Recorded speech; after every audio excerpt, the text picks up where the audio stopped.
Passepartout poderia ter martelado o cérebro por um século sem descobrir o verdadeiro objetivo que o detetive tinha em mente. Ele nunca poderia imaginar que Phileas Fogg estava sendo rastreado como um ladrão ao redor do mundo. Mas, como é da natureza humana tentar solucionar todo o mistério, Passepartout de repente encontrou uma explicação para os movimentos de Fix, que, na verdade, estava longe de ser irrazoável. Fix, pensou ele, só poderia ser um agente dos amigos do Sr. Fogg no Reform Club, enviado para acompanhá-lo e verificar se ele realmente daria a volta ao mundo como fora combinado. Está claro, repetiu o digno criado para si mesmo, orgulhoso de sua astúcia. Ele é um espião enviado para nos vigiar. Isso também não é certo. Ficar espionando o Sr. Fogg, que é um homem tão honrado. Ah, cavaleiros da reforma, isso lhes custará caro. Passepartout, encantado com sua descoberta, resolveu não dizer nada ao seu mestre, para que ele não se ofendesse com justa razão diante dessa desconfiança por parte de seus adversários. Mas ele decidiu provocar Fix,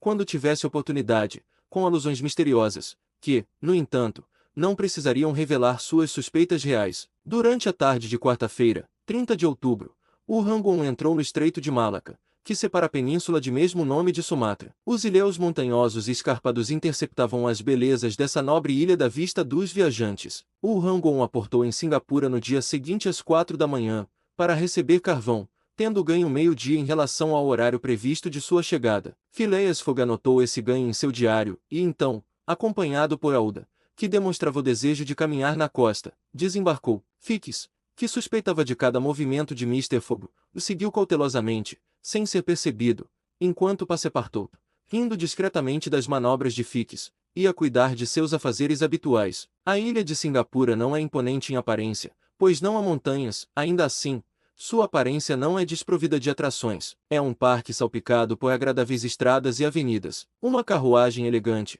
puxada por um par de cavalos da Nova Holanda, levou Phileas Fogg e Aouda para o meio de fileiras de palmeiras de folhagem brilhante e de árvores de cravo, cujos cravos formam o coração de uma flor semiaberta. Plantas de pimenta substituíam as cercas espinhosas dos campos europeus. Arbustos de sagu, grandes samambaias com ramos deslumbrantes, vaiavam o aspecto deste clima tropical, enquanto árvores de noz-moscada em plena folhagem perfumavam o ar com um perfume penetrante. Grupos ágeis e sorridentes de macacos saltavam pelas árvores, e não faltavam tigres nas selvas. Depois de um passeio de 2 horas pelo campo, Aouda e o Sr. Fogg retornaram à cidade, que é um vasto conjunto de casas de aparência pesada e irregular, cercadas por jardins encantadores ricos em frutas e plantas tropicais, e às 10 horas eles embarcaram invamente, sendo seguidos de perto pelo detetive, que os mantinha constantemente à vista. Passepartout, que havia comprado várias dezenas de mangas, uma fruta do tamanho de boas maçãs, de cor marrom escura por fora e vermelha vibrante por dentro, e cuja polpa branca,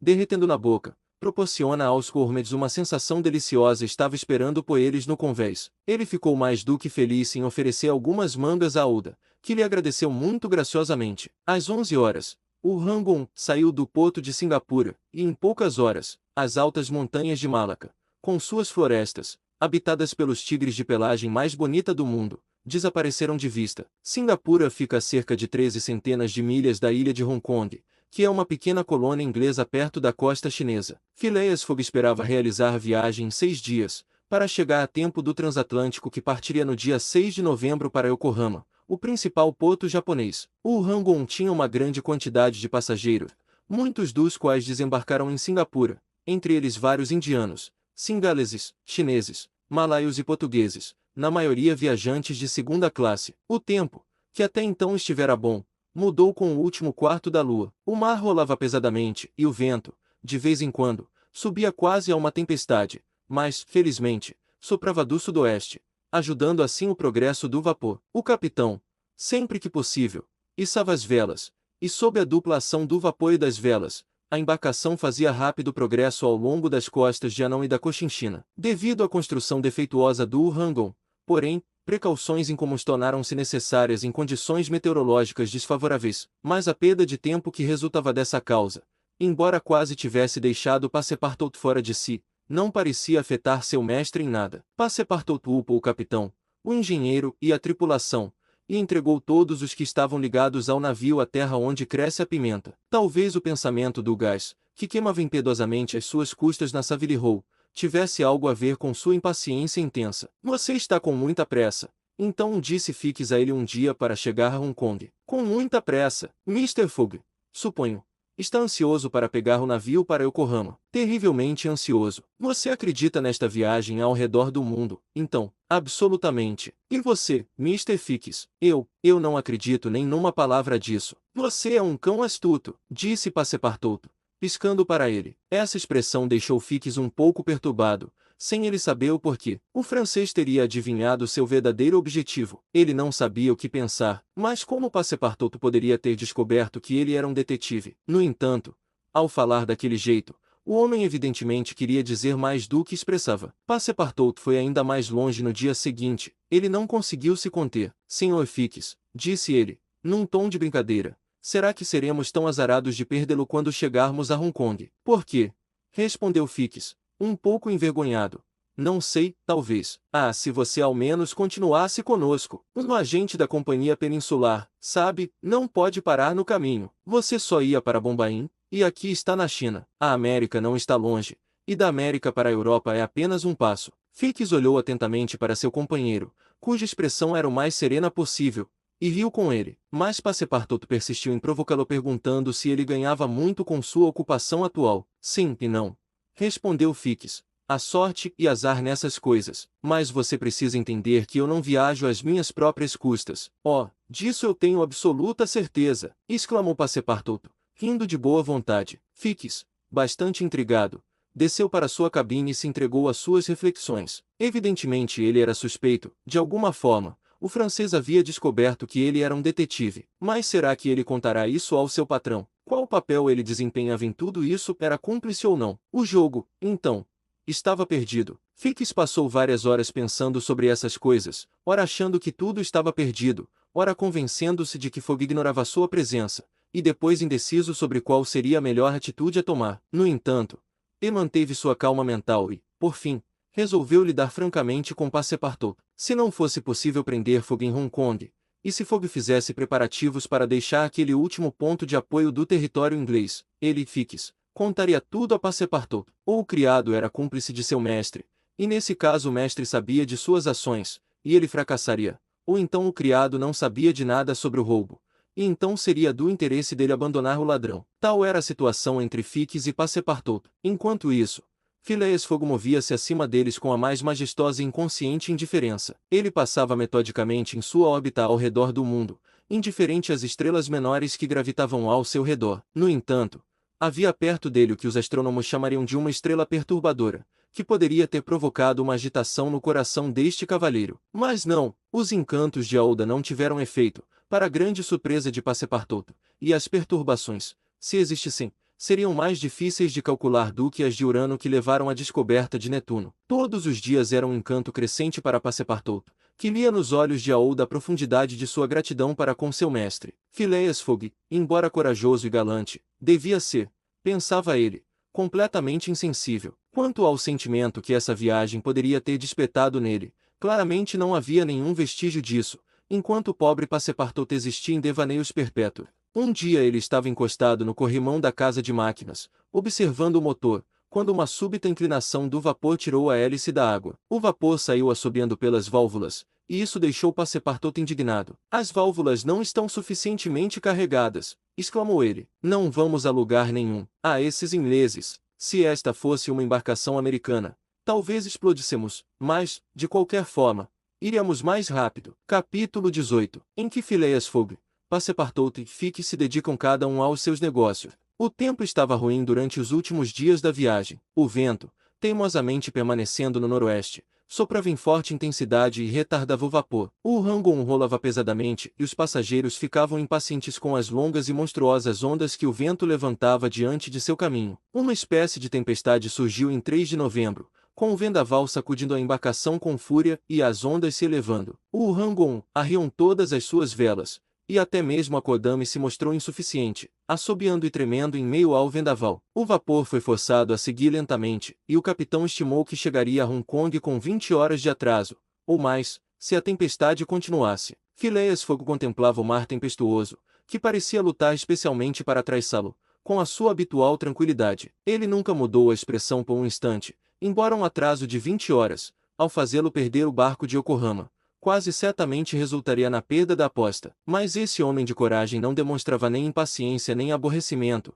parecia como se a tempestade fosse parte de seu programa e tivesse sido prevista. Alda ficou admirada ao encontrá-lo tão calmo quanto havia estado desde a primeira vez que o viu. Fix não via o estado das coisas da mesma maneira. A tempestade agradava-lhe imensamente. Sua satisfação teria sido completa se o Rangoon tivesse sido forçado a recuar diante da violência do vento e das ondas. Cada atraso enchia de esperança, pois tornava-se cada vez mais provável que Fogg fosse obrigado a permanecer alguns dias em Hong Kong, e agora os próprios céus se tornavam seus aliados, com suas rajadas e ventanias. Não importava que o deixasse enjoado, ele não dava importância a esse inconveniente. E, enquanto seu corpo se contorcia sob seus efeitos, seu espírito saltava de exaltação esperançosa. Passepartout estava enfurecido além da expressão pelo tempo desfavorável. Tudo tinha corrido tão bem até agora. Terra e mar pareciam estar ao serviço de seu mestre, vapores e ferrovias lhe obedeciam, vento e vapor se uniam para acelerar sua viagem. Teria chegado a hora da adversidade. Passepartout estava tão excitado como se os 20.000 libras fossem sair do seu próprio bolso. A tempestade o exasperava. O vendaval o deixava furioso, e ele ansiava por obrigar o teimoso mar à obediência. Pobre rapaz! Fix escondia cuidadosamente sua própria satisfação, pois, se a tivesse revelado, Passepartout dificilmente teria se contido de cometer uma violência pessoal. Passepartout permaneceu no convés enquanto a tempestade durou, incapaz de ficar quieto lá embaixo, e decidiu ajudar no progresso do navio dando uma mão à tripulação. Ele sobrecarregou o capitão, os oficiais e os marinheiros, que não puderam deixar de rir de sua impaciência, com todo tipo de perguntas. Queria saber exatamente quanto tempo a tempestade iria durar, então foi-lhe indicado o barômetro, que parecia não ter intenção de subir. Passepartout sacudiu, mas sem efeito perceptível, pois nem sacudir nem maldições conseguiam fazê-lo mudar de ideia. No dia 4, no entanto, o mar tornou-se mais calmo, e a tempestade diminuiu sua violência. O vento mudou para o sul e voltou a ser favorável. Passepartout entrou em sintonia com o clima. Algumas velas foram içadas, e o Rangoon retomou sua velocidade mais rápida. O tempo perdido, entretanto, não pôde ser recuperado. A terra só foi avistada às 5 horas da manhã do dia 6. O vapor chegaria no dia 5. Phileas Fogg estava com 24 horas de atraso, e o vapor de Yokohama, é claro, seria perdido. O piloto embarcou às 6 horas e tomou seu lugar na ponte para guiar o Rangoon pelos canais até o porto de Hong Kong. Passepartout estava ansioso para perguntar se o vapor havia partido para Yokohama, mas não ousava, pois desejava preservar a centelha de esperança que ainda permanece até o último momento. Ele havia confiado sua preocupação a Fix, que o astuto canalha tentou consolá-lo dizendo que o Sr. Fogg chegaria a tempo se pegasse o próximo barco, mas isso apenas deixou Passepartout enfurecido. O Sr. Fogg, mais ousado que seu criado, não hesitou em se aproximar do piloto e tranquilamente perguntar se ele sabia quando um vapor partiria de Hong Kong para Yokohama. Na maré alta amanhã de manhã, respondeu o piloto. Ah, disse o Sr. Fogg, sem demonstrar qualquer espanto. Passepartout, que ouvirá o que se passará, teria voluntariamente abraçado o piloto, enquanto Fix teria ficado feliz em torcer-lhe o pescoço. Qual é o nome do vapor? Perguntou o Sr. Fogg. O Carnatic. Não deveria ter partido ontem. Sim, senhor, mas tiveram que consertar uma de suas caldeiras, e por isso sua partida foi adiada para amanhã. Obrigado, respondeu o Sr. Fogg, descendo matematicamente para o salão. Passepartout apertou a mão do piloto e a sacudiu vigorosamente de alegria, exclamando o piloto: "Você é um dos melhores camaradas." O piloto provavelmente até hoje não sabe por que suas respostas lhe valeram essa calorosa saudação. Ele retornou à ponte e guiou o vapor através da flotilha de junks, tancas e barcos de pesca que lotam o porto de Hong Kong. A 1 hora, o Rangoon estava no cais, e os passageiros estavam indo para a terra. O acaso favorecera estranhamente Phileas Fogg, pois se o Carnatic não tivesse sido obrigado a permanecer atracado para reparar suas caldeiras, ele teria partido no dia 6 de novembro, e os passageiros com destino ao Japão teriam sido obrigados a esperar uma semana pelo próximo vapor. Mr. Fogg estava, é verdade, 24 horas atrasado, mas isso não poderia colocar seriamente em perigo o restante de sua viagem. O vapor que cruzava o Pacífico de Yokohama a São Francisco fazia uma conexão direta com o que vinha de Hong Kong, e não podia zapar até que este último chegasse a Yokohama. E se o Sr. Fogg se atrasasse 24 horas ao chegar a Yokohama, sem dúvida esse tempo seria facilmente recuperado na viagem de 22 dias através do Pacífico. Ele se viu, então, com cerca de 24 horas de atraso, 35 dias depois de sair de Londres, o Carnático estava programado para sair de Hong Kong às 5 da manhã seguinte. O Sr. Fogg tinha 16 horas para cuidar de seus assuntos ali, que consistiam em entregar Aouda em segurança a seu parente rico. Ao desembarcar, ele a conduziu a uma liteira, na qual se dirigiram para o Hotel Clube. Um quarto foi reservado para a jovem, e o Sr. Fogg, depois de verificar que ela não precisava de nada, saiu em busca de seu primo Giege. Ele instruiu Passepartout a permanecer no hotel até seu retorno, para que Aouda não ficasse completamente sozinha. O Sr. Fogg dirigiu-se à bolsa, onde, não duvidava, todos conheceriam uma pessoa tão rica e importante quanto o comerciante Parsi. Encontrando um corretor, fez a consulta, para saber que Giege havia deixado a China 2 anos antes e, retirando-se dos negócios com uma imensa fortuna, havia fixado residência na Europa, na Holanda, pensou o corretor, com os comerciantes daquele país com os quais mais havia negociado. Phileas Fogg voltou ao hotel, pediu alguns minutos de conversa com Aouda e, sem mais delongas, informou-a de que Giege não estava mais em Hong Kong, mas provavelmente na Holanda. Aouda, a princípio, não disse nada. Passou a mão pela testa e refletiu por alguns momentos. Então, com sua voz doce e suave, disse: "O que devo fazer, Sr. Fogg?" "É muito simples", respondeu o cavalheiro. "Vá para a Europa." "Mas eu não posso me intrometer." "Você não se intromete, nem embaraça em nada o meu projeto." Passepartout: "Monsieur, vá ao Carnatic e reserve 3 cabines." Passepartout, encantado por a jovem, que era muito amável com ele, continuar a viagem com eles, saiu a passo acelerado para obedecer à ordem de seu mestre. Capítulo 19. Onde Passepartout se interessa demais pelo seu mestre, e o que disso adveio. Hong Kong é uma ilha que passou para a posse dos ingleses pelo Tratado de Nanquim, após a Guerra de 1842, e o gênio colonizador dos ingleses criou nela uma cidade importante e um excelente porto. A ilha está situada na foz do rio Cantão, e está separada por cerca de 60 milhas da cidade portuguesa de Macau, na costa oposta. Hong Kong superou Macau na luta pelo comércio chinês, e agora a maior parte do transporte de mercadorias chinesas encontra seu depósito nesse lugar. Docas, hospitais, cais, uma catedral gótica, uma residência governamental, ruas pavimentadas com macadame, dão a Hong Kong a aparência de uma cidade de quente ou surrey transferida por alguma estranha magia para os antípodas. Passepartout vagava, com as mãos nos bolsos, em direção ao Porto de Vitória, observando enquanto caminhava os curiosos palanquins e outros meios de transporte, e os grupos de chineses, japoneses e europeus que passavam pelas ruas. Hong Kong lhe parecia não muito diferente de Bombaim, Calcutá e Singapura, já que, como eles, denunciava em todos os lugares a evidência da supremacia inglesa. No Porto de Vitória,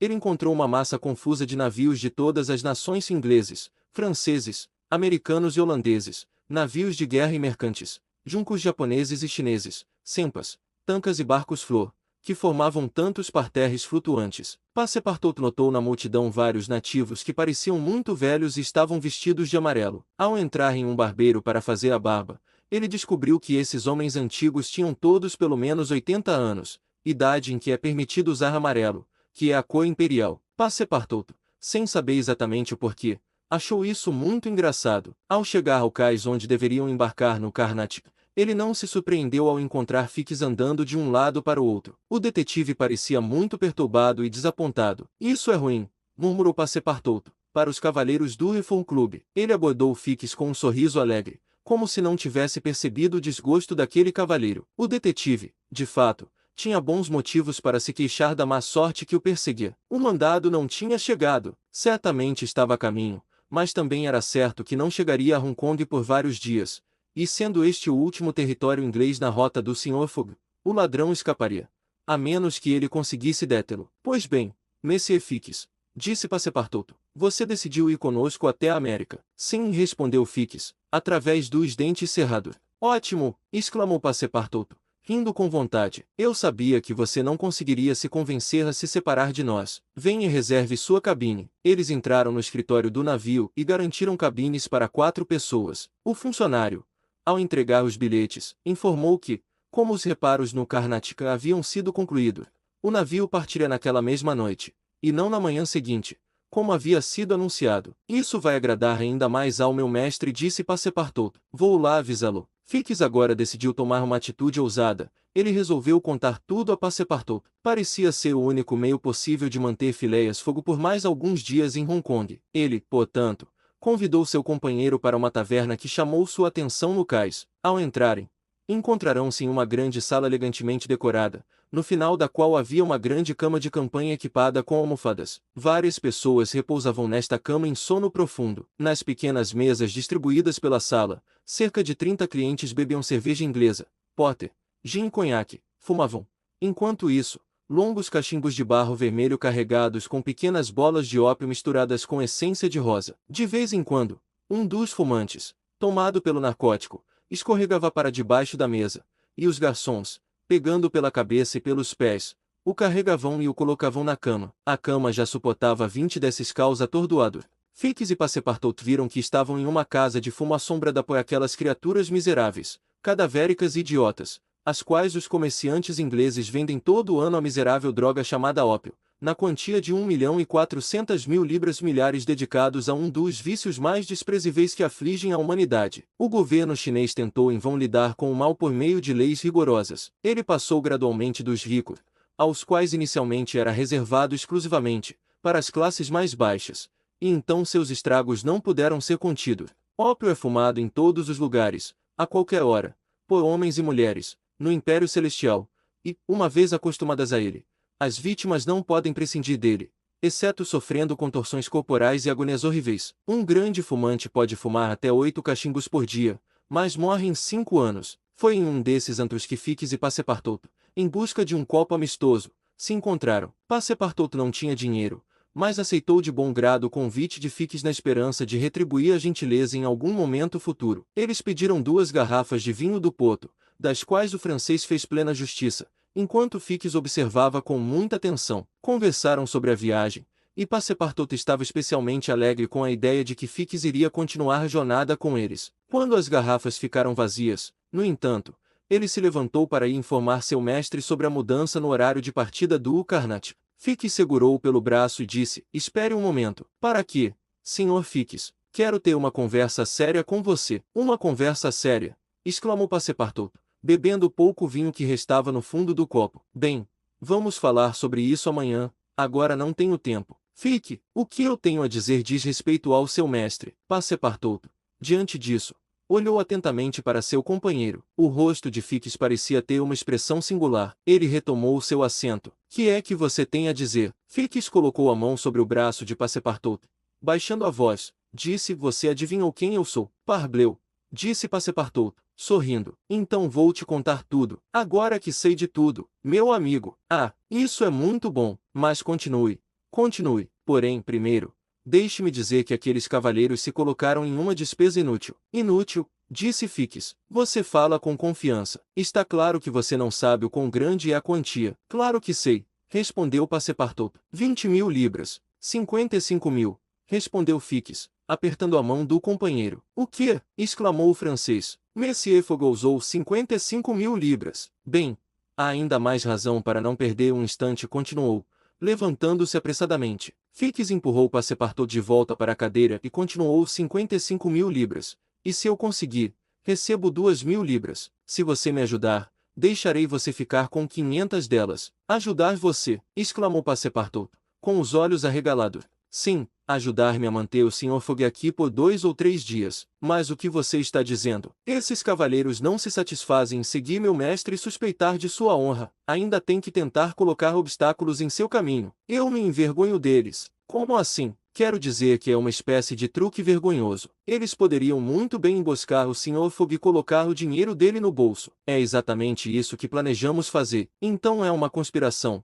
exclamou Passepartout, ficando cada vez mais excitado à medida que o álcool subia em sua cabeça, pois ele bebe sem perceber. "Uma verdadeira conspiração. E senhores, ainda por cima." "Bah!" Fix começou a ficar confuso. "Membros do Reform Club", continuou Passepartout. "Você deve saber, Monsieur Fix, que meu mestre é um homem honesto, e que, quando faz uma aposta, tenta ganhá-la de forma justa." "Mas quem você pensa que eu sou?" perguntou Fix, olhando para ele atentamente. "Parbleu, um agente dos membros do Reform Club, enviado aqui para interromper a viagem do meu mestre. Mas, embora eu tenha descoberto você há algum tempo, tomei o cuidado de não dizer nada sobre isso ao Sr. Fogg." "Então ele não sabe de nada." "Nada", respondeu Passepartout, esvaziando novamente seu copo. O detetive passou a mão pela testa, hesitando antes de falar vivamente. O que ele deveria fazer? O erro de Passepartout parecia sincero, mas dificultava seu plano. Era evidente que o criado não era cúmplice do mestre, como Fix havia suspeitado. Bem, disse o detetive consigo mesmo, como ele não é cúmplice, ele vai me ajudar. Ele não tinha tempo a perder e Fogg precisava ser detido em Hong Kong, então resolveu contar tudo de uma vez. Escute-me, disse Fix abruptamente. Eu não sou, como você pensa, um agente dos membros do Reform Club. Bah, retrucou Passepartout, com um ar de zombaria. Eu sou um detetive da polícia, enviado aqui pelo escritório de Londres. Você, um detetive. Eu vou provar. Aqui está minha licença. Passepartout ficou sem palavras de espanto quando Fix exibiu este documento, cuja autenticidade não podia ser questionada. O desafio do Sr. Fogg, retomou Fix, é apenas um pretexto, do qual você e os cavaleiros do Reform são vítimas. Ele tinha um motivo para garantir a sua inocente cumplicidade. Mas por quê? Escute, no dia 28 de setembro passado, um roubo de 55.000 libras foi cometido no Banco da Inglaterra por uma pessoa cuja descrição, felizmente, foi conseguida. Aqui está a descrição dele, corresponde exatamente à do Sr. Phileas Fogg. Que absurdo! Exclamou Passepartout, batendo na mesa com o punho. Meu mestre é o homem mais honrado que existe. Como você pode afirmar isso? Você mal sabe alguma coisa sobre ele. Você entrou a seu serviço no dia em que ele partiu, e ele partiu com um pretexto bobo, sem malas, e levando uma grande quantia em notas de banco. E ainda assim você tem coragem de afirmar que ele é um homem honesto. Sim, sim, repetiu o pobre rapaz, mecanicamente. Você gostaria de ser preso como cúmplice dele. Passepartout, tomado pelo que tinha ouvido, segurou a cabeça entre as mãos e não ousou olhar para o detetive. Phileas Fogg, o salvador de Aouda, aquele homem corajoso e generoso, um ladrão. E ainda assim, quantas presunções havia contra ele? Passepartout tentou rejeitar as suspeitas que se impunham à sua mente. Ele não queria acreditar que seu mestre fosse culpado. Bem, o que você quer de mim? Disse ele, finalmente, com um esforço. Veja bem, respondeu Fix. Rastreei o Sr. Fogg até este lugar, mas até agora não consegui receber o mandado de prisão que enviei buscar em Londres. Você deve me ajudar a mantê-lo aqui em Hong Kong. Mas eu, dividirei com você as 2.000 libras de recompensa oferecidas pelo Banco da Inglaterra. Nunca, respondeu Passepartout, que tentou se levantar, mas caiu de volta, exausto de corpo e espírito. Sr. Fix, gaguejou ele, mesmo que o que o senhor diga seja verdade, se meu mestre realmente for o ladrão que o senhor procura ou que nego estou a seu serviço, tenho visto sua generosidade e bondade, e nunca o trairei não por todo o ouro do mundo. Venho de uma aldeia onde não se come esse tipo de pão. Você recusa. Recuso. Considere que não disse nada, disse Fix. E vamos beber. Sim, vamos beber. Passepartout sentiu-se cedendo cada vez mais aos efeitos da bebida. Fix, vendo que devia, a todo custo, separar-se de seu mestre, desejava dominá-lo completamente. Alguns cachimbos cheios de ópio estavam sobre a mesa. Fix deslizou um para a mão de Passepartout. Ele o pegou, colocou entre os lábios, acendeu, deu algumas baforadas, e sua cabeça, tornando-se pesada sob a influência do narcótico, caiu sobre a mesa. Finalmente, disse Fix, vendo Passepartout inconsciente, o Sr. Fogg não será informado da partida do Carnatic, e se for, terá que seguir em frente sem este maldito francês. E, depois de pagar a conta, Fix deixou a taverna. Capítulo 20, em que Fix se vê face a face com Phileas Fogg. Enquanto esses eventos aconteciam na casa de ópio, o Sr. Fogg, inconsciente do perigo que corria de perder o vapor, estava serenamente acompanhando a Aouda pelas ruas do bairro inglês, fazendo as compras necessárias para a longa viagem que tinham pela frente. Tudo bem para um inglês como o Sr. Fogg dar a volta ao mundo com uma mala de viagem.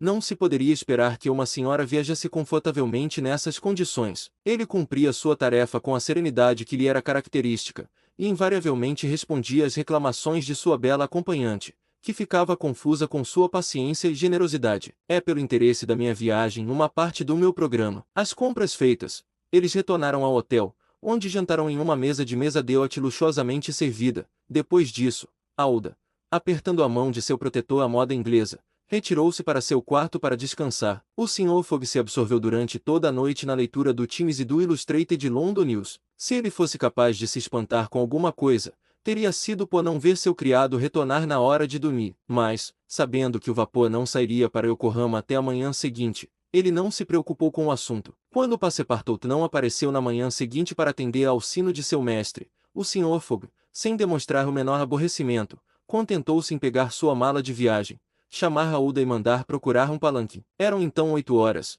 às 9h30, sendo então a maré alta. O Karnataka deixaria o porto. Mr. Fogg e Aouda entraram no palanque, suas bagagens sendo trazidas depois em uma carriola, e meia hora mais tarde pisaram no cais de onde deveriam embarcar. Mr. Fogg então soube que o Karnataka havia partido na noite anterior. Ele esperava encontrar não apenas o vapor, mas também seu criado, e foi forçado a abrir mão de ambos, mas nenhum sinal de decepção apareceu em seu rosto, e ele apenas comentou a Aouda: "É um acidente, madame, nada mais." Nesse momento, um homem que o havia observado atentamente se aproximou. Era Fix, que, fazendo uma reverência, dirigiu-se a Mr. Fogg. "O senhor não era, como eu, um passageiro do Rangoon, que chegou ontem?" "Eu estava, senhor," respondeu o Sr. Fogg friamente, "mas não tenho a honra." "Perdoe-me, pensei que encontraria seu criado aqui." "Você sabe onde ele está, senhor?" perguntou Aouda ansiosamente. "O quê?" respondeu Fix, fingindo surpresa. "Ele não está com você." "Não," disse Aouda. "Ele não apareceu desde ontem." "Poderia ter embarcado no Karnataka sem nós." "Sem você, senhora," respondeu o detetive. "Com licença, você pretendia viajar no Karnataka?" "Sim, senhor." "Então eu também, senhora.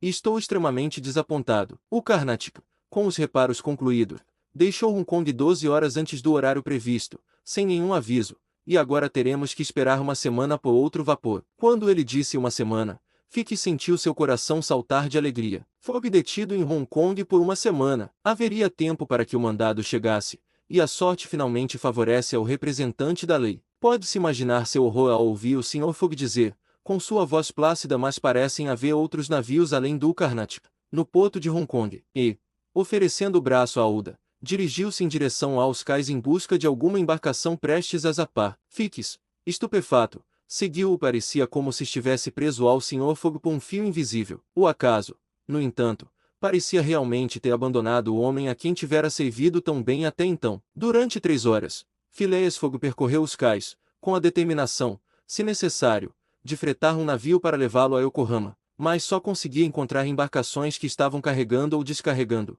e que, portanto, não podiam zapar. Fix começou a ter esperanças novamente, mas o Sr. Fogg, longe de se desanimar, continuava sua busca, resoluto a não parar, mesmo que tivesse que recorrer a Macau, quando foi abordado por um marinheiro em um dos cais. "Seu senhor está procurando um barco. Você tem um barco pronto para zapar?" "Sim, senhor. Um barco piloto número 43, o melhor do porto. Ele é rápido, entre 8 e 9 nós por hora. Quer dar uma olhada nele?" "Sim, Vossa Senhoria ficará satisfeita com ele." "É para um passeio marítimo?" "Não. Para uma viagem." "Uma viagem?" "Sim. Você concorda em me levar até Yokohama?" O marinheiro se apoiou no corrimão, abriu os olhos arregalados e disse: "Vossa Senhoria está brincando." "Não, perdi o Karnataka, e preciso chegar a Yokohama até o dia 14 no mais tardar, para pegar o barco para São Francisco." "Sinto muito," disse o marinheiro, "mas é impossível. Ofereço 100 libras por dia, e uma recompensa adicional de 200 libras se eu chegar a Yokohama a tempo." "Você está falando sério?" "Muito sério." O piloto se afastou alguns metros e olhou para o mar, evidentemente dividido entre a ansiedade de obter uma grande quantia e o medo de se aventurar tão longe. Fix estava em suspense mortal. O Sr. Fogg voltou-se para Aouda e lhe perguntou: "A senhora não teria medo?" "Teria, senhora." "Não com o senhor, Sr. Fogg," respondeu ela. O piloto então retornou, mexendo o chapéu nas mãos. "E então, piloto?" disse o Sr. Fogg. "Bem, senhor," respondeu ele, "não posso arriscar a mim mesmo, meu pessoal ou minha pequena embarcação de pouco mais de 20 toneladas em uma viagem tão longa nesta época do ano. Além disso,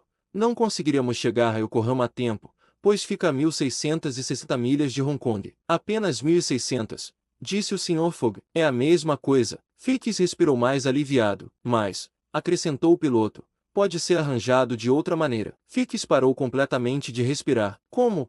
perguntou o Sr. Fogg. "Indo para Nagasaki, no extremo sul do Japão, ou até para Xangai, que fica a apenas 800 milhas daqui." "Indo para Xangai, não seríamos obrigados a navegar afastados da costa chinesa, o que seria uma grande vantagem, pois as correntes seguem para o norte e nos ajudariam." "Piloto," disse o Sr. Fogg, "devo pegar o navio a vapor americano em Yokohama, e não em Xangai ou Nagasaki." "Por que não?" respondeu o piloto. "O navio a vapor de São Francisco não parte de Yokohama. Ele faz escala em Yokohama e Nagasaki, mas parte de Xangai. Você tem certeza disso? Perfeitamente. E quando o barco parte de Xangai? No dia 11, às 7 da noite. Temos, portanto, 4 dias pela frente, isto é, 96 horas, e nesse tempo, se tivermos sorte e um vento sudoeste, e o mar estiver calmo, poderíamos percorrer aquelas 800 milhas até Xangai, e você poderia partir, em 1 hora. Assim que os mantimentos forem embarcados e as velas levantadas, está fechado. Você é o capitão do barco. Sim, John Bunsby, capitão do Tancadere. Gostaria de algum sinal de pagamento. Se não incomodar a vossa honra. Aqui estão 200 libras adiantadas, senhor, acrescentou Phileas Fogg, voltando-se para Fix. Se quiser aproveitar a oportunidade. Obrigado, senhor. Eu estava prestes a pedir esse favor. Muito bem, em meia hora iremos a bordo. Mas o pobre Passepartout, insistiu Aouda, muito incomodada com o desaparecimento do criado. Farei tudo o que puder para encontrá-lo, respondeu Phileas Fogg, enquanto Fix, em estado febril e nervoso, dirigia-se ao bote piloto.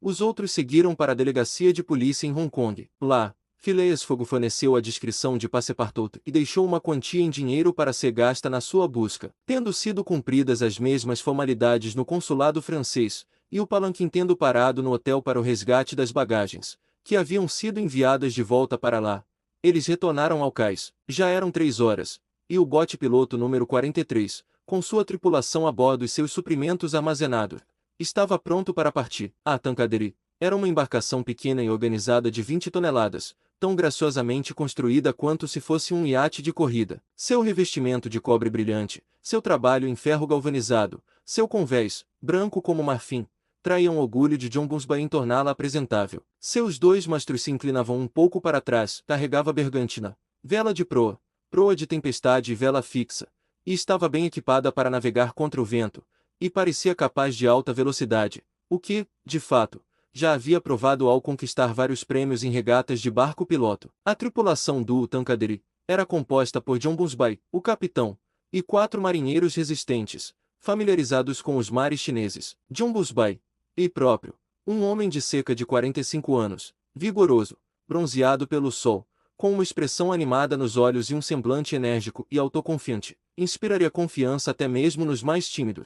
Phileas Fogg e Aouda subiram a bordo, onde encontraram Fix já instalado. No andar inferior havia uma cabine quadrada, cujas paredes se projetavam na forma de beliches, acima de um divã circular. No centro havia uma mesa com uma lâmpada pendente. O alojamento era limitado, mas arrumado. Lamento não ter nada melhor para oferecer-lhe, disse o Sr. Fogg a Fix, que se curvou sem responder. O detetive sentia algo como humilhação por aproveitar a gentileza do Sr. Fogg. Exceto, pensou ele, apesar de vigarista como é cortês. As velas e a bandeira inglesa foram içadas às 3 horas e 10 minutos. O Sr. Fogg e Aouda, que estavam sentados no convés, lançaram um último olhar para o cais, na esperança de avistar Passepartout. Fix não estava sem temores de que o acaso conduzisse os passos do infeliz criado, a quem havia tratado tão mal, naquela direção, caso em que uma explicação completamente insatisfatória para o detetive teria ocorrido. Mas o francês não apareceu e, sem dúvida, ainda se encontrava sob a influência estupefaciente do ópio. John Bunsby, o capitão, finalmente deu a ordem de partida, e o Tancadere, aproveitando o vento sob sua brigantina, vela de proa e buja fixa, avançou rapidamente sobre as ondas. Capítulo 21, em que o capitão do Tancadere corre grande risco de perder uma recompensa de 200 libras. Esta viagem de 800 milhas era uma empreitada perigosa em uma embarcação de 20 toneladas, e naquela época do ano, os mares chineses costumam ser tempestuosos, sujeitos a ventos terríveis, especialmente durante os equinócios, e era agora início de novembro. Claramente teria sido vantajoso para o capitão levar seus passageiros até Yokohama, já que ele recebia uma certa quantia por dia, mas teria sido imprudente tentar tal viagem. E até mesmo tentar chegar a Xangai era arriscado. Mas John Bunsby acreditava no Tancadere, que deslizava sobre as ondas como uma gaivota, e talvez ele não estivesse enganado. No final do dia, eles passaram pelos canais caprichosos de Hong Kong, e o Tancadere, impulsionado por ventos favoráveis, comportou-se admiravelmente. Não preciso, piloto, disse Phileas Fogg, quando chegaram ao mar aberto, que me aconselhe a usar toda a velocidade possível. Confie em mim, senhor. Estamos levando toda a vela que o vento nos permitirá. Os mastros extras não acrescentariam nada e só são usados quando estamos entrando em um porto. É o seu ofício, não o meu, piloto, e eu confio em você. Phileas Fogg, com o corpo ereto e as pernas afastadas, em pé como um marinheiro, olhava fixamente para as águas revoltas sem vacilar. A jovem, que estava sentada na popa, estava profundamente emocionada ao observar o oceano, agora escurecendo com o anoitecer, sobre o qual se aventurar em uma embarcação tão frágil. Acima de sua cabeça, as velas brancas sussurravam, parecendo grandes asas brancas. O barco, impulsionado pelo vento, parecia estar voando pelo ar. A noite chegou, a lua estava entrando em seu primeiro quarto, e sua luz insuficiente logo se apagaria na névoa no horizonte. Nuvens surgiam do leste e já encobriam parte do céu. O piloto havia acendido suas luzes, o que era muito necessário nestes mares cheios de embarcações a caminho da terra, pois colisões não são ocorrências incomuns e, à velocidade que ela estava, o menor choque despedaçaria a valente e pequena embarcação. Fiques, sentado na proa, entregou-se à meditação. Manteve-se afastado dos outros viajantes, conhecendo os gostos taciturnos do Sr. Fogg e além disso, ele não gostava muito de conversar com o homem cujas gentilezas havia aceitado. Ele também pensava no futuro. Parecia certo que Fogg não faria escala em Yokohama, mas pegaria imediatamente o barco para São Francisco, e a vasta extensão da América lhe garantiria impunidade e segurança. O plano de Fogg parecia-lhe o mais simples do mundo. Em vez de navegar diretamente da Inglaterra para os Estados Unidos, como um vilão comum, ele havia atravessado 3/4 do globo, para alcançar o continente americano de forma mais segura, e lá, depois de despistar a polícia, ele desfrutaria tranquilamente da fortuna roubada do banco. Mas, uma vez nos Estados Unidos, o que deveria fazer ele, Fiques? Deveria abandonar este homem. Não, 100 vezes não. Até garantir sua extradição, ele não perderia o seu rastro por uma hora sequer. Era seu dever, e ele o cumpriria até o fim. Em todos os casos, havia uma coisa a agradecer: Passepartout não estava com seu mestre, e era acima de tudo importante, depois das confidências que Fiques lhe havia confiado, que o criado jamais tivesse uma conversa com seu mestre. Phileas Fogg também estava pensando em Passepartout, que havia desaparecido de maneira tão estranha. Olhando para a questão de todos os pontos de vista, não lhe parecia impossível que, por algum engano, o homem pudesse ter embarcado no Carnatic no último momento, e essa também era a opinião de Aouda, que lamentava muito a perda do digno companheiro a quem devia tanto. Eles poderiam então encontrá-lo em Yokohama, pois, se o Carnatic o estava levando para lá, seria fácil verificar se ele havia embarcado. Por volta das 10 horas, levantou-se uma brisa forte, mas, embora pudesse ter sido prudente reduzir a vela, o piloto, depois de examinar cuidadosamente os céus, deixou a embarcação amada como antes. O Tankadere navegava admiravelmente, à medida que levava bastante água a bordo, e tudo estava preparado para alta velocidade em caso de vendaval. Sr. Fogg e Aouda desceram para a cabine à meia-noite, já tendo sido precedidos por Fiques, que se deitara em um dos beliches. O piloto e a tripulação permaneceram no convés durante toda a noite. Ao nascer do sol no dia seguinte, que era 8 de novembro, o barco havia percorrido mais de 100 milhas. O registro indicava uma velocidade média entre 8 e 9 milhas. O Tankadere ainda mantinha todas as velas içadas e estava atingindo sua maior capacidade de velocidade. Se o vento continuasse como estava, as chances estariam a seu favor. Durante o dia, ela permaneceu ao longo da costa, onde as correntes eram favoráveis. A costa, de perfil irregular, e visível às vezes através das clareiras, estava no máximo 5 milhas de distância. O mar estava menos agitado, já que o vento vinha da terra, uma circunstância favorável para o barco, que sofreria, devido ao seu pequeno porte, com um forte movimento das ondas. A brisa diminuiu um pouco por volta do meio-dia e começou a soprar do sudoeste. O piloto levantou suas velas, mas as abaixou novamente dentro de 2 horas, à medida que o vento aumentava novamente. O Sr. Fogg e Aouda, felizmente não afetados pelo mar agitado, comeram com bom apetite, convidando Fiques para compartilhar sua refeição, o que ele aceitou com constrangimento secreto. Viajar às custas desse homem e viver de suas provisões não era agradável para ele. Ainda assim, ele se viu obrigado a comer, e assim o fez. Quando a refeição terminou, ele levou o Sr. Fogg de lado e disse: Senhor, esse senhor queimou seus lábios, e ele teve que se controlar para não enfrentar esse gentleman. Senhor, o senhor foi muito gentil em me permitir embarcar neste barco, mas, embora meus recursos não me permitam gastá-los tão livremente quanto o seu,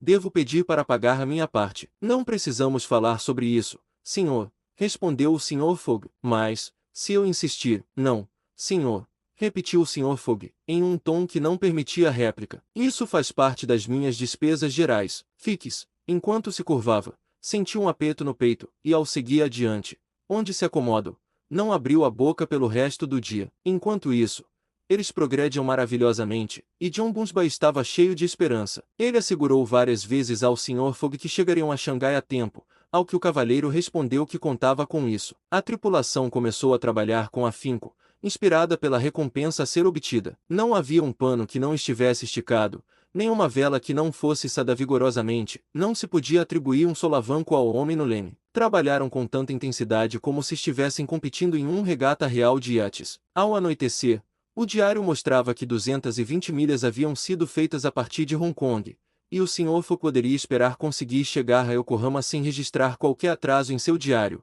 Nesse caso, as muitas desventuras que o atingiram desde que deixou Londres não afetariam seriamente sua viagem. A Tankadera entrou no estreito de F-Oken, que separa a ilha de Formosa da costa chinesa, nas primeiras horas da noite, e cruzou o Trópico de Câncer. O mar estava muito agitado no estreito, cheio de redemoinhos formados pelas correntes contrárias, e as ondas cortantes quebravam seu curso, enquanto se tornava muito difícil ficar no convés. Ao amanhecer, o vento começou a soprar forte novamente, e os céus pareciam prever uma tempestade. O barômetro anunciava uma mudança rápida, o mercúrio subindo e descendo caprichosamente. O mar também, no sudeste, levantava longas ondulações que indicavam uma tormenta. O sol havia se posto na noite anterior em uma névoa vermelha, em meio às cintilações fosforescentes do oceano. John Bunsby examinou longamente o aspecto ameaçador dos céus, murmurando indistintamente entre os dentes. Finalmente disse em voz baixa ao Sr. Fogg: "Devo avisar a sua honra." "Claro, bem.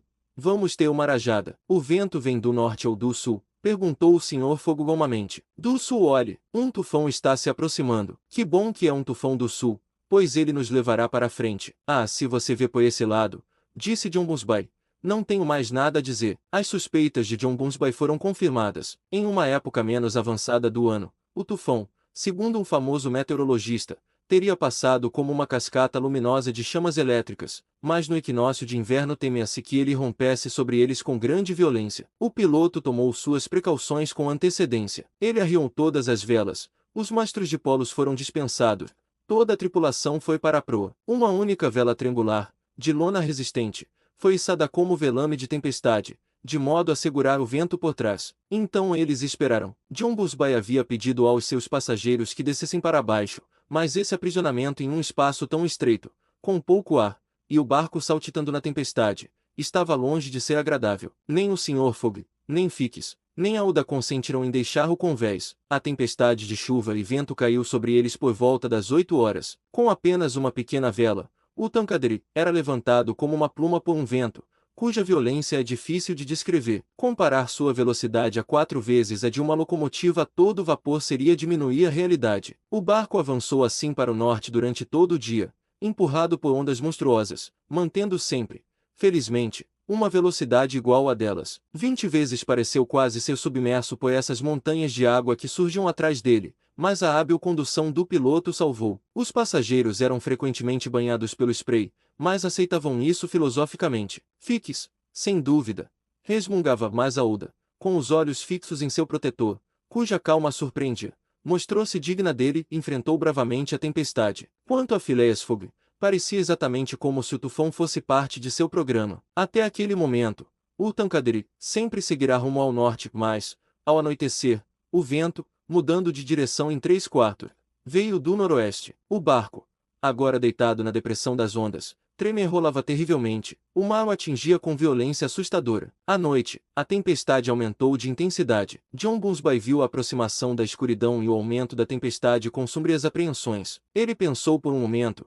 então perguntou à sua tripulação se não seria hora de reduzir a velocidade. Após uma consulta, aproximou-se do Sr. Fogg e disse: "Acho, senhor, que seria prudente irmos para um dos portos da costa." "Também acho." "Ah," disse o piloto, "mas qual deles?" "Conheço apenas um," respondeu o Sr. Fogg tranquilamente. "E este é Xangai." O piloto, a princípio, não parecia compreender, mal conseguia acreditar em tanta determinação e tenacidade. Então ele exclamou: "Bem sim, sua honra tem razão. Para Xangai." Assim, o Tankadere continuou firme em seu trajeto para o norte. A noite estava realmente terrível. Seria um milagre se a embarcação não naufragasse. 2 vezes poderia ter sido o fim de tudo para ela se a tripulação não estivesse constantemente de alerta. Aouda estava exausta, mas não reclamava. Mais de uma vez, O Sr. Fogo correu para protegê-la da violência das ondas. O dia reapareceu. A tempestade ainda rugia com fúria inabalável, mas o vento agora voltou para sudeste. Foi uma mudança favorável,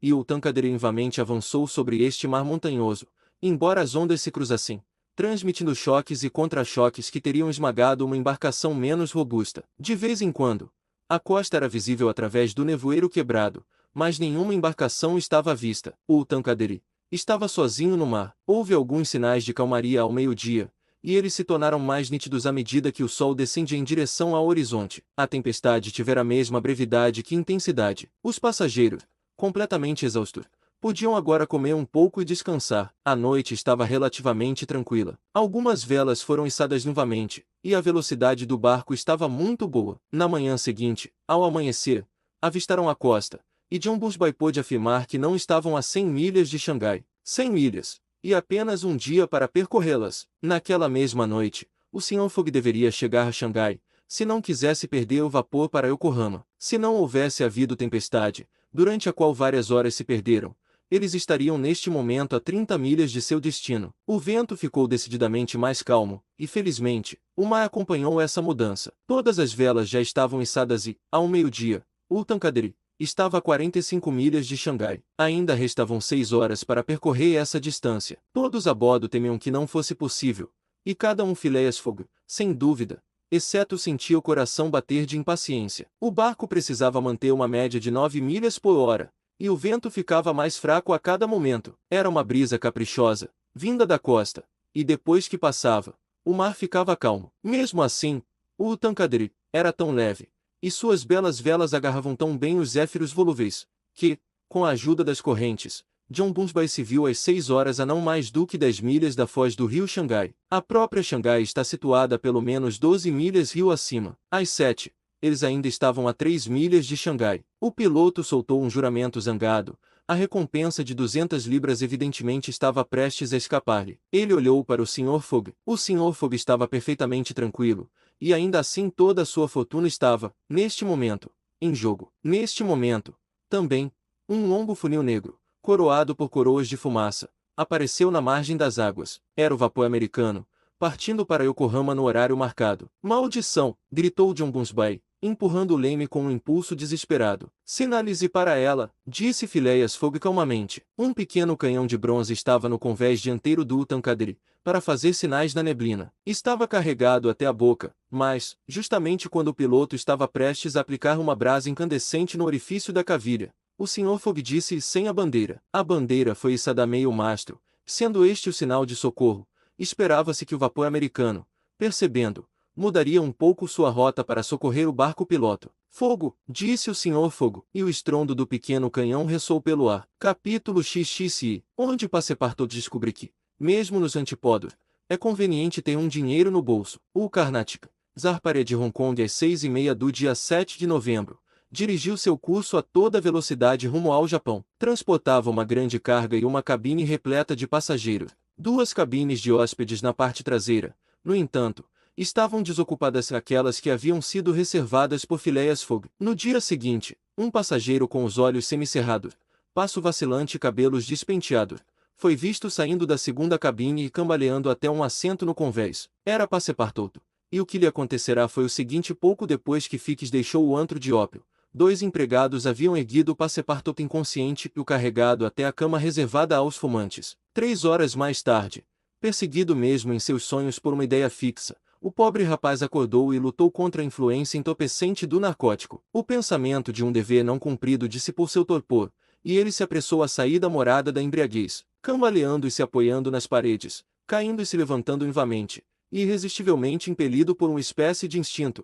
Ele continuava a gritar: o Karnataka! O Karnataka! O vapor estava parado soltando fumaça ao lado do cais, prestes a zapar. Passepartout tinha apenas alguns passos a dar, e correndo sobre a prancha, ele atravessou e caiu inconsciente no convés, justamente quando o Karnataka começava a se afastar. Vários marinheiros, evidentemente acostumados a esse tipo de cena, levaram o pobre francês para a segunda cabine, e Passepartout não acordou até que estivessem a 150 milhas da China. Assim, ele se encontrou, na manhã seguinte, no convés do Karnataka, aspirando ansiosamente a revigorante brisa do mar. O ar puro fez recobrar a sobriedade. Ele começou a reunir os sentidos, o que achou uma tarefa difícil, mas, por fim, recordou os acontecimentos da noite anterior, a revelação de Fix e a casa de ópio. É evidente, disse ele para si mesmo, que estive abominavelmente bêbado. O que o Sr. Fogg vai dizer? Pelo menos não perdi o vapor, que é a coisa mais importante. Então, ao se lembrar de Fix, quanto àquele canária,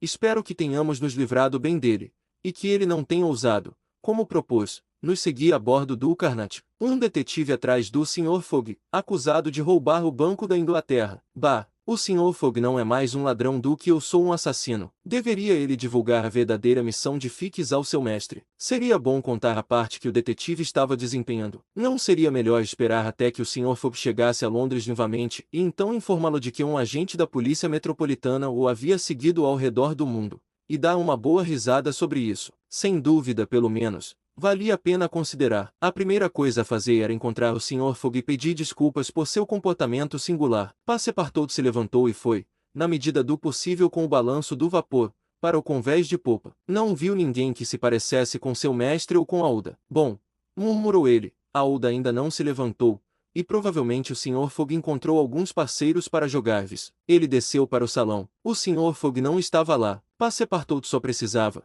no entanto, perguntar ao comissário o número da cabine de seu mestre. O comissário respondeu que não conhecia nenhum passageiro com o nome de Fogg. Com licença, disse Passepartout persistentemente. Ele é um cavalheiro alto, calmo e pouco falador, e está acompanhado de uma jovem. Não há nenhuma jovem a bordo, interrompeu o comissário. Aqui está a lista de passageiros, você pode conferir por si mesmo. Passepartout examinou a lista, mas o nome de seu mestre não estava nela. De repente, uma ideia lhe ocorreu. Ah, estou no Carnatic. Sim, a caminho de Yokohama. Certamente. Passepartout teve, por um instante, medo de estar no barco errado, mas, embora ele estivesse realmente no Carnatic, seu mestre não estava lá. Ele caiu atônito em um assento. Ele viu tudo agora. Lembrou-se de que a hora da partida fora alterada, que deveria ter informado seu mestre sobre isso, e que não o fizera. Então, é culpa sua que o Sr. Fogg e Aouda tivessem perdido o vapor. Sim, mas era ainda mais culpa do traidor que, para separá-lo de seu mestre e detê-lo em Hong Kong,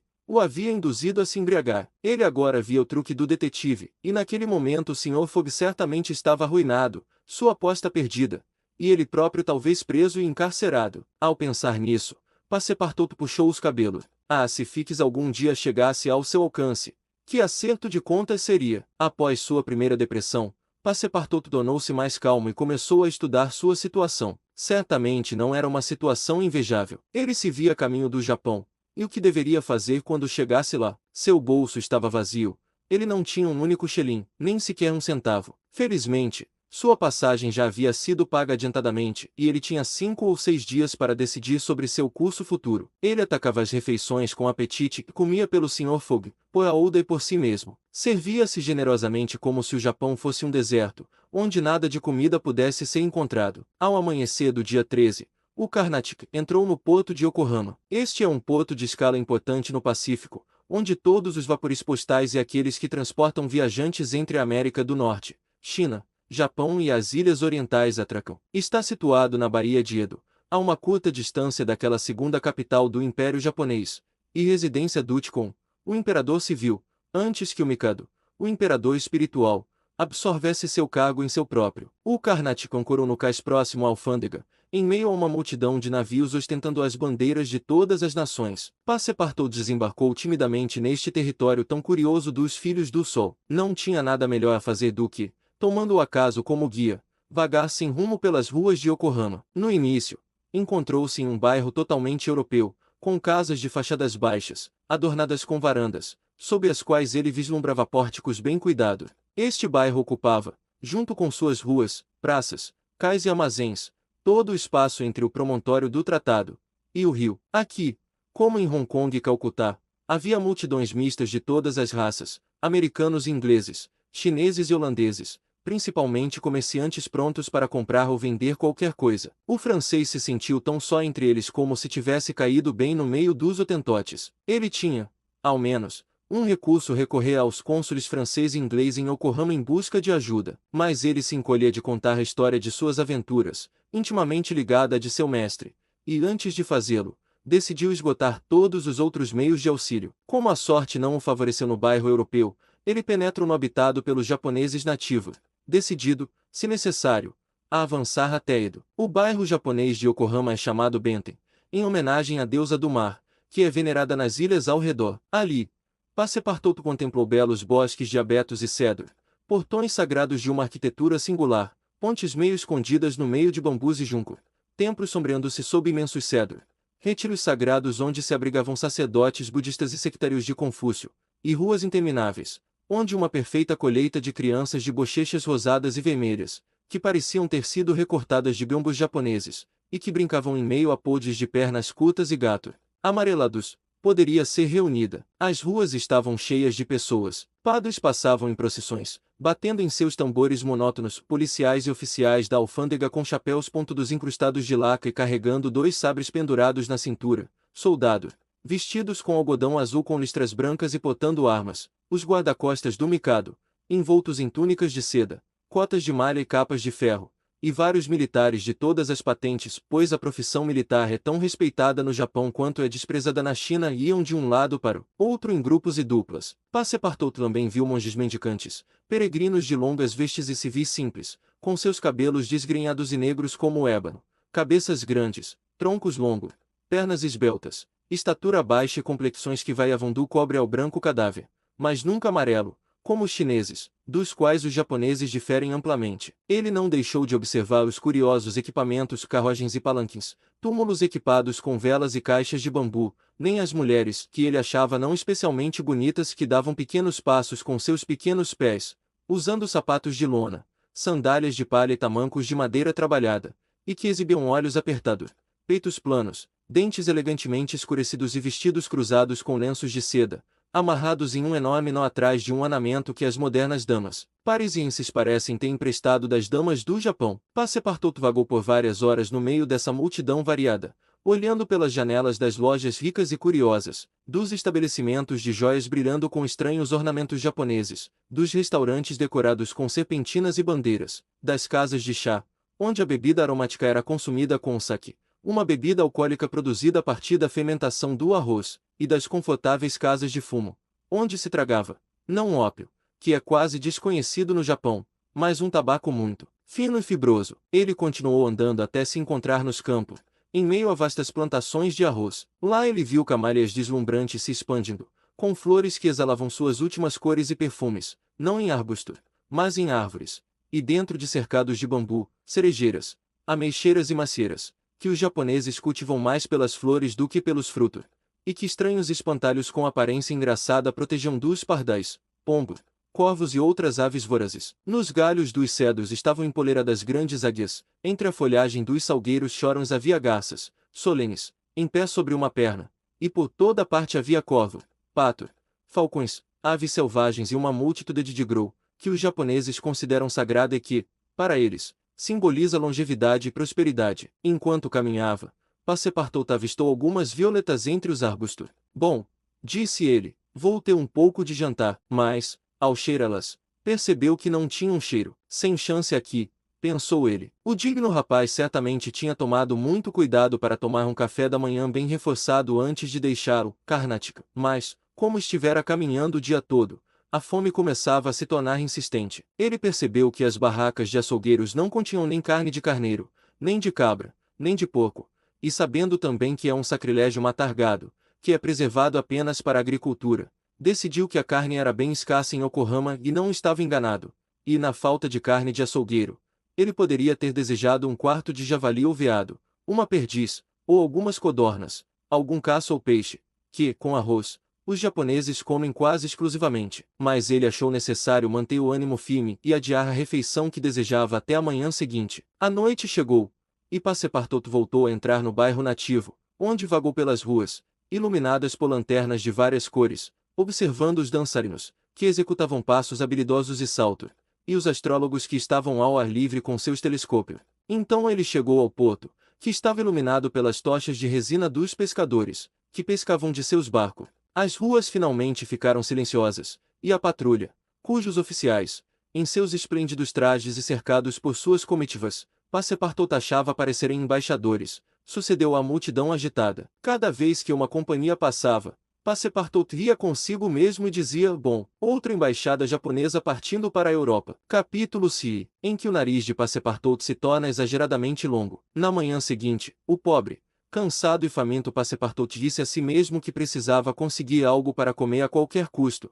e quanto mais cedo fizesse, melhor. Ele poderia, de fato, vender seu relógio, mas teria morrido de fome antes. Agora ou nunca ele deveria usar a voz forte, se não melodiosa, que a natureza lhe havia dado. Ele conhecia várias músicas francesas e inglesas, e resolveu experimentá-las com os japoneses, que deviam ser amantes da música, já que estavam sempre batendo em seus símbolos, tambores e pandeiros, e não poderiam deixar de apreciar o talento europeu. Era, talvez, um pouco cedo pela manhã para organizar um concerto, e o público, prematuramente arrancado do sono, talvez não pudesse pagar seu entertainer com moedas com a efígie do Mikado. Passepartout, portanto, decidiu esperar várias horas, e enquanto passeava, ocorreu-lhe que pareceria bem vestido demais para um artista itinerante. A ideia de mudar de roupa por trajes mais condizentes com seu projeto surgiu-lhe. Com isso, também poderia conseguir um pouco de dinheiro para saciar a fome imediata. Tomada a decisão, restava apenas executá-la. Só depois de uma longa busca é que Passepartout descobriu um comerciante nativo de roupas usadas, a quem recorreu para uma troca. O homem gostou do traje europeu. Pouco tempo depois, Passepartout saiu de sua loja vestido com um antigo casaco japonês e uma espécie de turbante de um lado só, desbotado pelo tempo. Alguns pequenos pedaços de prata, além disso, tilintavam em seu bolso. Bom, pensou ele, vou imaginar que estou no carnaval. Seu primeiro cuidado, depois de assim se japonizar, foi entrar em uma casa de chá de aparência modesta, e, à base de meio pássaro e um pouco de arroz, tomar o café da manhã como um homem para quem o jantar ainda era um problema a ser resolvido. Agora, pensou ele, depois de ter comido farto, não devo perder a cabeça. Não posso vender este traje invamente por outro ainda mais japonês. Preciso pensar em como deixar este país do sol, do qual não levarei as lembranças mais agradáveis, o mais rápido possível. Ocorreu-lhe visitar os navios a vapor que estavam prestes a partir para a América. Ele se ofereceria como cozinheiro ou serviçal, em troca de sua passagem e alimentação. Uma vez em São Francisco, encontraria algum meio de continuar viagem. A dificuldade era como atravessar os 4.700 milhas do Pacífico que separavam o Japão do Novo Mundo. Passepartout não era o tipo de homem que deixava uma ideia ficar sem aproveitamento, e dirigiu seus passos para os cais. Mas, à medida que se aproximava, seu projeto, que a princípio lhe parecia tão simples, começou a se tornar cada vez mais assustador em sua mente. Que necessidade teriam eles de um cozinheiro ou criado num vapor americano? E que confiança poderiam depositar nele, vestido como estava? Que referências poderia fornecer? Enquanto refletia dessa maneira, seus olhos caíram sobre um cartaz imenso que uma espécie de palhaço carregava pelas ruas. Esse cartaz, que estava em inglês, dizia o seguinte: Troupe Acrobática Japonesa, Honorável William Batucar, proprietário. Últimas apresentações, antes de sua partida para os Estados Unidos. Dos Narizes Compridos. Narizes Compridos. Sob o patrocínio direto do Deus Tingou. Grande atração. Os Estados Unidos. Disse Passepartout. É exatamente o que eu quero. Ele seguiu o palhaço, e logo se encontrou novamente no bairro japonês. Um quarto de hora depois, parou em frente a uma grande cabine, adornada com vários grupos de serpentinas, cujas paredes externas foram projetadas para representar, em cores violentas e sem perspectiva, uma companhia de malabaristas. Este era o estabelecimento do honorável William Batucar. Esse cavalheiro era uma espécie de Barnum, o diretor de uma trupe de charlatãs, malabaristas, palhaços, acrobatas, equilibristas e ginastas que, de acordo com o cartaz, estavam realizando suas últimas apresentações antes de deixar o Império do Sol para os Estados da União. Passepartout entrou e pediu pelo Sr. Batucar, que apareceu pessoalmente imediatamente. O que você quer? Disse ele a Passepartout, que inicialmente pensou ser um nativo. Gostaria de um criado, senhor? Perguntou Passepartout. Um criado? Exclamou o Sr. Batucar, acariciando a espessa barba cinza que pendia de seu queixo. Já tenho dois que são obedientes e fiéis. Nunca me deixaram e me servem para seu sustento. E aqui estão eles, acrescentou ele, estendendo seus dois braços robustos, enrugados com veias tão grandes quanto as cordas de uma viola abaixo. Então eu não posso ser útil para você. Nenhum. O diabo. Eu adoraria cruzar o Pacífico com você. Ah, disse o honorável Sr. Batucar. Você não é mais japonês do que eu sou macaco. De quem você está vestido assim? Um homem se veste como pode. É verdade. Você é francês, não é? Sim. um parisiense de Paris. Então você deveria saber fazer caretas. Por quê? Respondeu Passepartout, um pouco irritado por sua nacionalidade causar essa questão. Nós, franceses, sabemos fazer caretas. É verdade, mas não melhor do que os americanos. Verdade. Bem, se eu não posso te aceitar como servo, posso como palhaço. Veja, meu amigo, na França eles exibem palhaços estrangeiros, e em partes estrangeiras, palhaços franceses. Ah, você é bem forte, né? Especialmente depois de uma boa refeição. E você sabe cantar? Sim, respondeu Passepartout, que antes costumava cantar nas ruas. Mas você consegue cantar de cabeça para baixo, com um peão girando no seu pé esquerdo e uma espada equilibrada no seu direito? Acho que sim, respondeu Passepartout, lembrando-se dos exercícios de sua juventude. Bem, isso é suficiente, disse o honorável William Batucar. O compromisso foi concluído ali mesmo. Passepartout finalmente tinha encontrado algo para fazer. Ele havia sido contratado para atuar na célebre trupe japonesa. Não era uma posição muito digna, mas em uma semana ele estaria a caminho de São Francisco. A apresentação, tão ruidosamente anunciada pelo honorável Sr. Batucar, estava marcada para começar às 3 horas, e logo os ensurdecedores instrumentos de uma orquestra japonesa ressoaram à porta. Passepartout, embora não tivesse conseguido estudar ou ensaiar uma parte, foi designado para emprestar a força de seus ombros robustos na grande exibição da pirâmide humana, realizada pelos narizes longos do Deus Xingu. Essa grande atração seria o encerramento da apresentação. Antes das 3 horas, o grande galpão foi invadido pelos espectadores, compostos por europeus e nativos, chineses e japoneses, homens, mulheres e crianças, que se precipitaram sobre os bancos estreitos e nas caixas em frente ao palco. Os músicos ocuparam posição no interior e executavam vigorosamente seus gongs, tantas, flautas, ossos, pandeiros e enormes tambores. A apresentação era muito parecida com todos os espetáculos acrobáticos, mas deve-se confessar que os japoneses são os maiores equilibristas do mundo.